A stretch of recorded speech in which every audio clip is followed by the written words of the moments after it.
In the Impact segment tonight, the Talking Points memo. Just weeks after the headline-grabbing events in Ferguson, Missouri, the Democrats apparently have a new strategy for spiking turnout this November. Tell black voters that the racists are coming, the racists are coming. Well, since Obama's numbers are in the toilet, and he's a drag in every tight Senate race, Democrats have scrambled to find some edge in the upcoming midterms. And the use of force in Ferguson is just what they've been looking for. They must continue to engage in peaceful, non-violent action, but also they must participate in the political process. They must register and they must vote. Congressman Lewis, who personally and physically sacrificed during the civil rights protests in the 1960s, is echoing what everyone from Al Sharpton to Attorney General Eric Holder believe, that African Americans in this country still live in a racist, evil place. So go out and punish your enemies at the polls.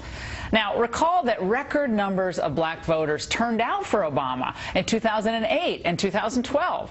Presumably they did so not just because he was black, but because they thought that their lives were going to get better. Better jobs, better schools, a chance at a better life. But by all relevant indicators, the lives of most black Americans haven't improved much since the inauguration of Barack Obama back in 2009. Black unemployment is about double that of whites. Cheap illegal labor has hurt job prospects and wages.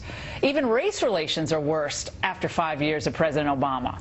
But rather than change policy and to turn things around for everyone and actually improve people's lives, the Democrats go back to the politics of division. So if you don't go to the polls to vote Democrat in November, your son could very well be the next Michael Brown or the next Trayvon Martin.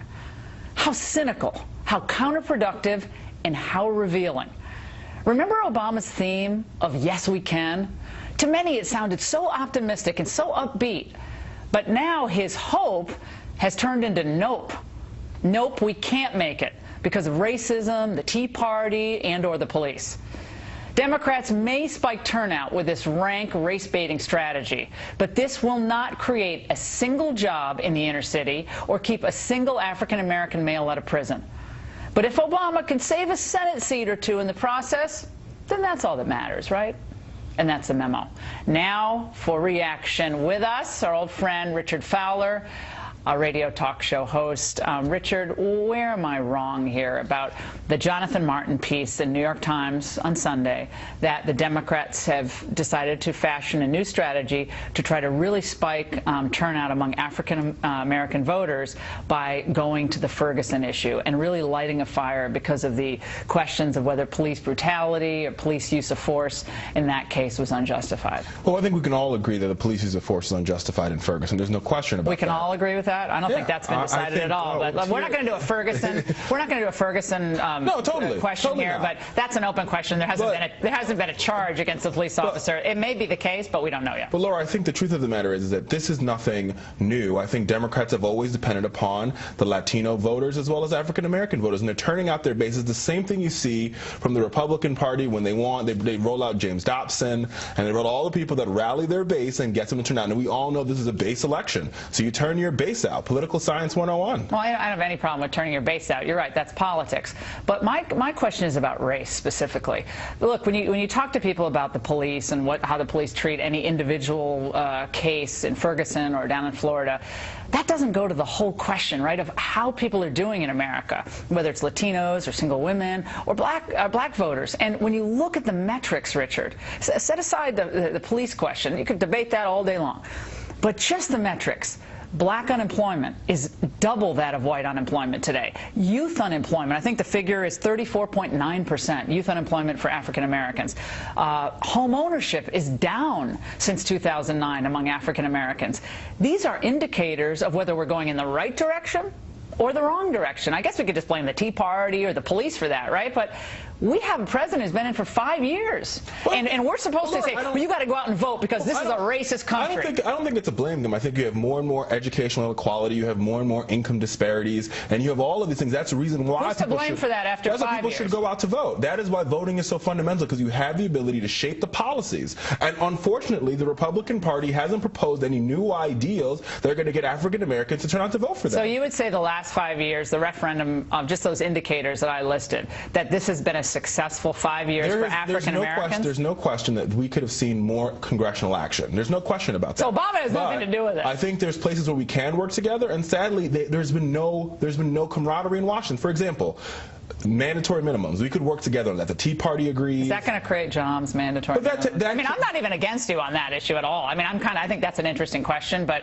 that's not, we're talking about jobs. The ability to work and get a job. I mean, if you don't have a job, Laura, you're not having any prospects, great example right? of that is when the president pushed forward the Transportation Reauthorization Bill, which is a government jobs are the answer. No, because the Transportation Reauthorization Bill is not government jobs. You give that money out to private companies. It's investment. Okay. We call it spending. Right? You create jobs. You create 34,000. Those are white jobs, blue jobs, purple jobs, yellow jobs. Everybody's working. Keystone, all the energy enhancements we could do. But listen, even Joe Scarborough. Is race really what's holding black people back today? Do you really think so? I mean, there's racism, no doubt about it. There's anti-Christian bigotry, Jewish bigotry, Latino bigotry, and there's bigotry, and of course there's racism. But is that really what is at the heart of what's facing this country? Is racism for the black community, or is it a lack of economic opportunity? I think those two things go hand in hand. You can't have one, you can't decouple those two things, Laura. I think there's economic inequality, and those economic inequality happens to exist in places where there's also racism. But do you believe that this president has advanced the cause for African Americans? Of course he's advanced the cause.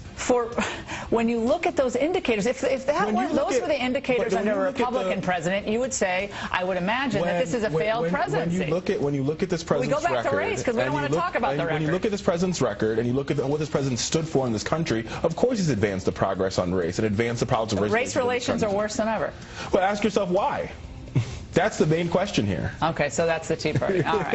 Okay. Mr. Fowler, great to see you, as always.